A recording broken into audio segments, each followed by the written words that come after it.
Hello everyone, Coach Val Baguios here, and welcome to Coach a Minute. We interviewed some managers, and one of the challenges that they are facing is managing multiple generations in the workplace. If you are a manager, you know what I mean. Simula pa lang nung pumasok yung mga millennials, kagaya natin, and ngayon, the Gen Y is coming up also. In this video, I want to share with you the changes in the workplace since the millennials started to come in, so that by knowing what changes in the workplace coming from before to now, you can incorporate this in your conversations and the way you manage them. In Gallup's study of performance management and published in their book, It's the Manager, they enumerated 6 changes in the workplace, and let me share with you those 6. Number 1, before, the concern of employees is their paycheck. Now, it has shifted to purpose. The conversations about magkano sweldo mo slowly evolved into conversations about what's your purpose? Is it aligned to the work that I do? Diba? Nagkaroon na ng shift. Next is satisfaction.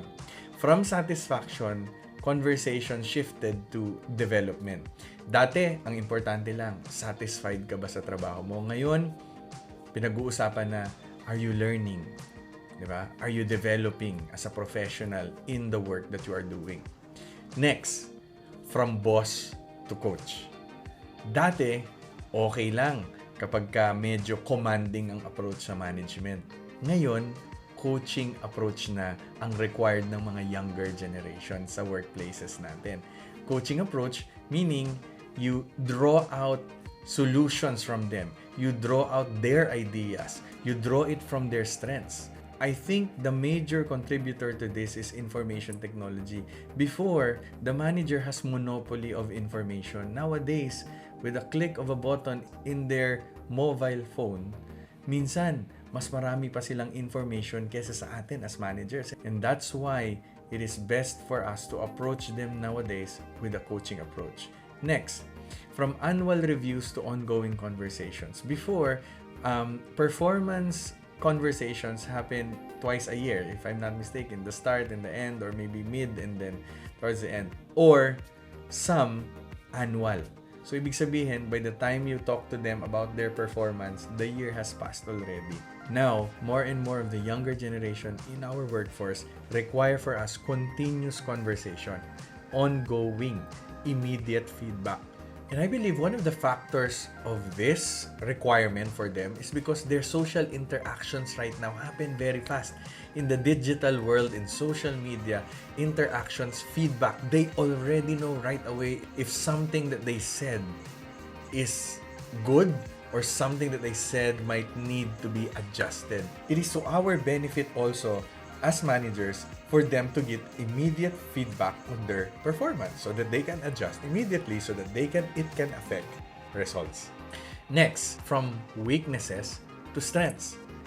More and more conversations right now with the younger generation is about their strengths. Not because they don't want to talk about their weaknesses, but because talking about their strengths bring in more enthusiasm and ownership to the tasks or actions or strategies that you want them to do. Now, should there be a conversation about the things that they need to improve on? Absolutely. It's just that hopefully 70% of the conversation is around areas that will enable and empower them rather than put them down. Last and not the least, from job to life. Before, we talk about our jobs. Right now, our work is already becoming our life. Our work right now brings meaning and fulfillment to a lot of us. Managers, let's ride on that trend because that will be beneficial to both parties. You make them realize the meaning and purpose of what they're doing, and at the same time, you also align them to the purposes of the organization.